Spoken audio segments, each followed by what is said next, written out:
तर आज आमच्या सानूचा स्पेशल डे होता. म्हणजे आज आमच्या सानूचा बर्थडे होता, जी की ती 2 महिन्यापासून वाट बघत होती की मम्मा माझा बड्डे, मम्मा माझा बड्डे. तर चला मग आज फायनल तो दिवस आलेला होता. मग पप्पाने तिनं ना मस्त केक चॉईस केला होता. त्यानंतर आम्ही आलो होतो हॉटेलला, कारण तर मॅडमला हॉटेललाच बड्डे सेलिब्रेट करायचा होता. तर चला मग म्हटलं करूयात. तिकडं मस्त बड्डेची तयारी चालू होती, कारण डेकोरेशन तर ऑलरेडी आधीच असते, फक्त आपण केक घेऊन जायचं असं तिथं सेटअप थोडाच इकडं तिकडं झालाच होते, व्यवस्थित करायचं. इकडं मामा वगैरे सगळे करून चला म्हटलं आपण मी पण थोडीशी शायनिंग मारून घेते. मग मस्त मी थोडंसं माझा पण शूट करून घेतला. मग केक वगैरे कट केलेला होता आणि इकडे बघा सगळे मामा सोबत तिला फोटो काढायची होती. आणि पण ती रुसून बसली होती, का तर म्हणा मम्मा कशी माझ्या जवळ येऊन थांबली नाही म्हणून मॅडम रुसून बसल्या होत्या. मॅडमचं तोंड तर बघा किती फुगलेलं आहे. इतकं हे करत होते ना. त्यानंतर मग चला मग मस्त तिच्यासोबत मी फोटो वगैरे काढले. मग मॅडम खुश झाले होता.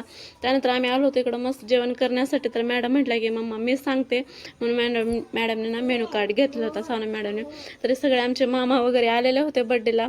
बाकी सगळ्यांना स्किप केलेलं होतं. मग म्हटलं चला मामानंच तेवढं बोलूयात, कारण बड्डे करायचं काही फिक्स नव्हतं, पण अचानक ठरलं तर चला मग फक्त मामानं. त्यानंतर मस्त जेवण वगैरे केलं निघालं होतं घरी जाण्यासाठी. जाता जाता म्हटलं चला मग थोडेसे फोटो वगैरे काढत. मग मॅडमचं थोडंफार फोटोशूट वगैरे केलं आणि त्यानंतर मस्त आम्ही निघालो होतो घरी. हे सगळे आमचे आहेत मामा. तर या गँगला काय नाव देतात आता तुम्हीच सांगा, आमचे मस्त मंडळ आहे आमचं. तर चला मग मस्त आम्ही घरी निघालेलो होतो. मग म्हटलं चला जाता जाता मामाने ठरवलेलं होतं असं की ह्यांना आज लुटल्याशिवाय राहायचं नाही. तर म्हटलं नंतर आम्हाला आईस्क्रीम वगैरे खायचं. तर चला मग सगळं आईस्क्रीम वगैरे चालू. तर चलो बाय.